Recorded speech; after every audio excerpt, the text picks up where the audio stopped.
Kasi nakikita ko yung mga kasama kong lumad, yung mga pastors nandoon sa Lumugok.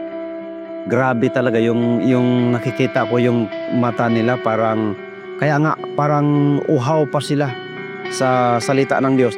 Kung maari pa, pwede pa bigyan mo pa kami.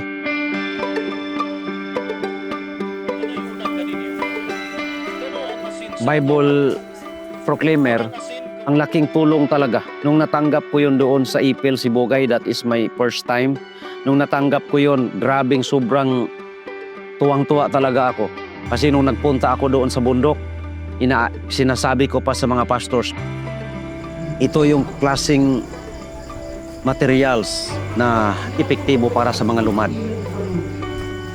Na yun yung nagiging impact na later on after sa mga pagtuturo, dumaan yung mga buwan at taon, talagang nagbunga yung salita ng Diyos sa kanilang buhay at unti-unti marami kaming nakikita at natutuwa talaga kami na talagang yung mga nakakarinig nun nagsasamba sa Panginoon na.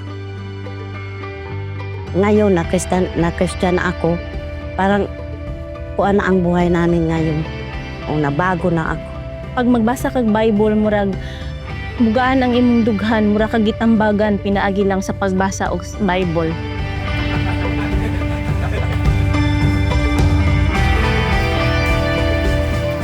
Ang dami nating pangarap, ang dami kong pangarap. Una-una, itong village na ito, pangarap talaga namin na matuturuan lahat ng mga tao dito. At the same time, makapag-outreach pa kami sa ibang lugar.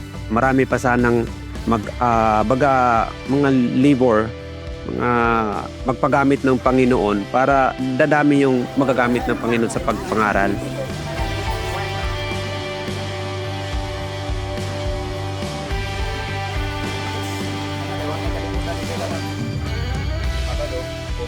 To all the donors, maraming salamat, especially sa Philippine Bible Society, sa American Bible Society, sa mga nagbigay ng tulong sa Radio Proclaimer, at sa lahat-lahat na mga prayer ninyo. At ito po ay talagang lubos naming na-appreciate, at maraming salamat po sa lahat ng mga tao na ginamit po ng ating Panginoon.